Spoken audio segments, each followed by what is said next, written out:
One Bob Challenge day 11. M-Pesa inasema aje wakubwa.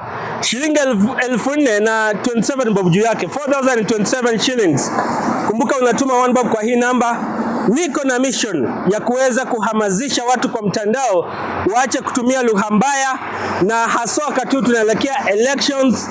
Unasafisha content yako, tupendane jamani. Sasa Wakenya tuko na hasira mingi sana. Na mbona who hurt us? Mbona tuko na hasira hivyo kwa comment section?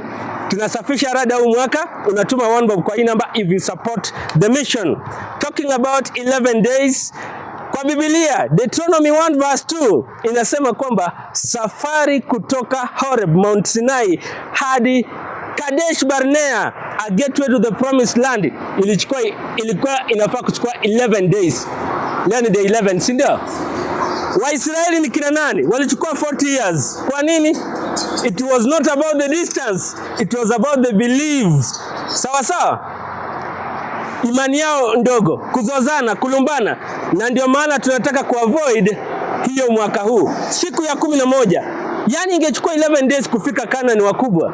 Lakini sasa wakachukua miaka 40.